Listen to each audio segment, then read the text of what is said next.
નમસ્કાર ખેડૂત મિત્રો, આજના આ ખાસ વિડીયોમાં આપણે વાત કરવા જઈ રહ્યા છીએ કપાસ સાથે ગુવારની આંતરપાક ખેતી વિશે। આજકાલ ઘણા ખેડૂતો કપાસની સાથે એવો પાક શોધી રહ્યા છે જેમાં ઓછો ખર્ચ આવે, જમીન સુધરે અને સાથે વધારાની આવક પણ મળે।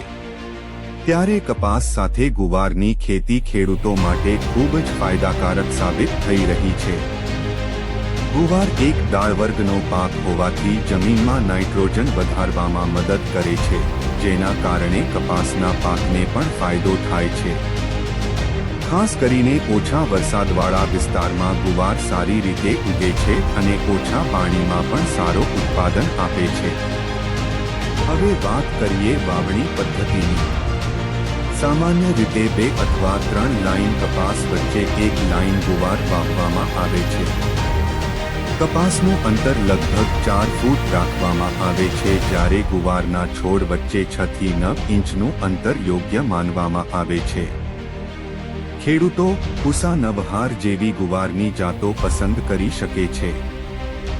હવે ખાતર વ્યવસ્થા વિશે વાત કરીએ તો ગુવાર દાળ વર્ગનો પાક હોવાથી નાઇટ્રોજનની જરૂર ઓછી પડે છે, જ્યારે કપાસ માટે સંતુલિત દય અને પોટાશ આપવું જરૂરી બને છે। સડી ગયેલ ખાતરનો ઉપયોગ કરવાથી જમીનની તાકાત વધે છે। હવે જીવાત નિયંત્રણની વાત કરીએ તો સફેદ માખી અને ચૂસિયા જીવાત ઉપર ખાસ નજર રાખવી જોઈએ। પીળી સ્ટીકી ટ્રેપ લગાવવાથી પણ સારો ફાયદો મળે છે।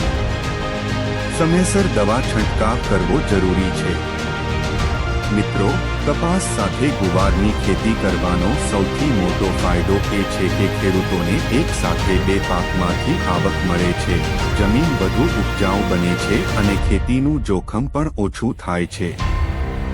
સૌરાષ્ટ્ર અને ઉત્તર ગુજરાતના ઘણા ખેડૂતો આ પદ્ધતિથી સારો નફો મેળવી રહ્યા છે। જો તમે પણ આ વર્ષે કપાસની વાવણી કરવાની તૈયારીમાં હોવ તો કપાસ સાથે ગુવારની આંતરપાક ખેતી જરૂર વિચારજો। વિડીયો ગમ્યો હોય તો લાઈક કરો, શેર કરો અને આવી જ ખેતીની માહિતી માટે ચેનલને સબસ્ક્રાઇબ કરવાનું ભૂલતા નહીં।